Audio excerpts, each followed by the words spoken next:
Aquest nivell de psicosi que li agafa de la llengua, jo crec que és una cosa que està a la base del personatge. Perquè el personatge el que fa és una necessitat molt gran d'integrar-se. Segurament perquè ja ve d'un mitjà una mica desintegrat, no? Dono molta importància a la Guerra Civil en aquest llibre, no?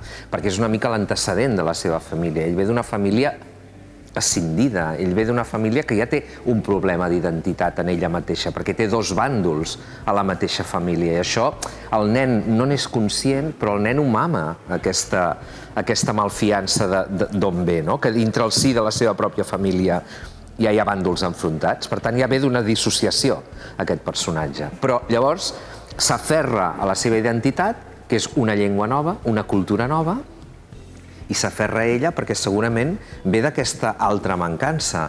I llavors què passa? Que es troba que en l'adquisició d'aquesta cultura nova ell s'hi troba a gust, s'hi troba còmode, treu 10 en dictats de català.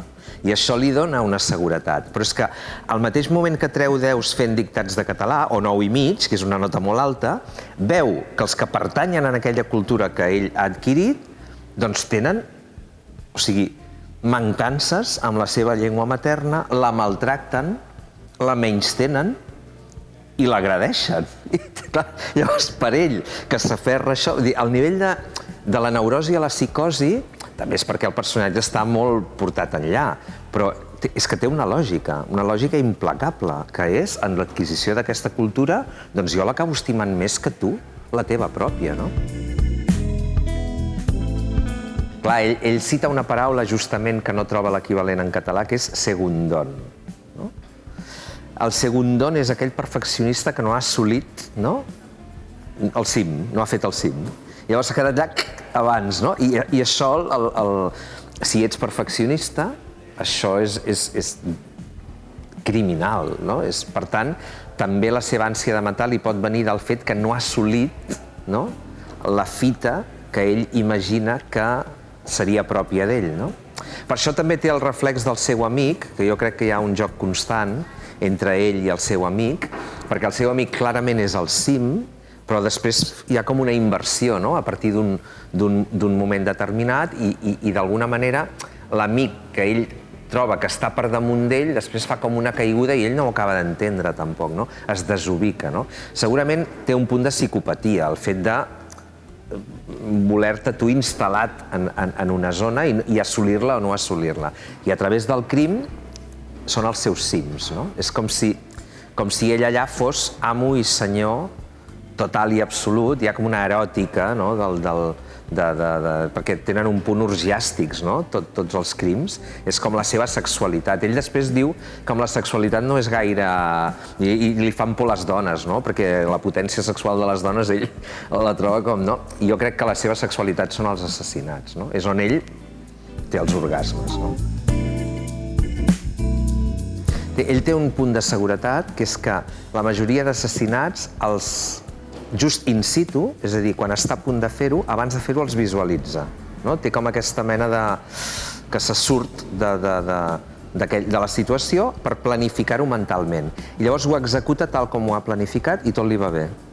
La gràcia és que no hi ha policia, no hi ha investigació, no és una novel·la, és una novel·la, sí, criminal, perquè el prota és un assassí, però no hi ha aquest component de que l'enxamparan perquè l'execució és impecable, sempre.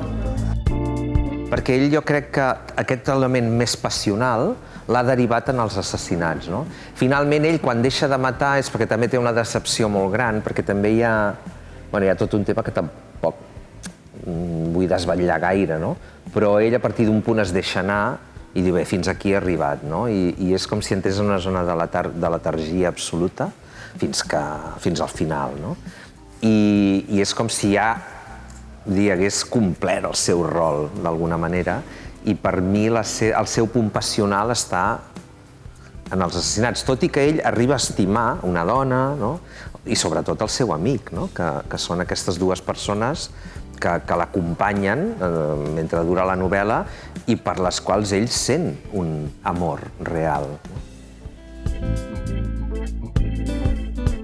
A la novel·la tenen molta importància els dos primers assassinats, jo crec que perquè són els gruixos, i tenia molt clar que a partir d'un punt Vull dir, havia de ser més frenètic que discursiu o que analític, no? Has posat les bases, no? Els dos primers són els importants. Un és una mena de bullying, no? Seria el tema que l'impulsa ell a cometre l'assassinat, i l'altre és aquest tema familiar, d'aquesta escissió que ell té que no l'acaba d'entendre, no? I aquests dos, per mi, són una mica els seus... Per això ocupen tant, ocupa ben bé la meitat de la novel·la, els dos primers, i a partir del tercer ja és una mica aquest joc de... Ell ho arriba a dir, crec, en algun...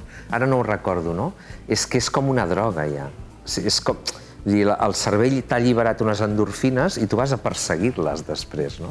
El que passa és que no pots matar qualsevol, perquè ell és un justicier. Per tant, fins que s'està 3 anys sense matar, perquè durant 3 anys no troba cap indesitjable que mereixi morir, no? Llavors, clar, està una mica en funció també del que va passant al seu voltant.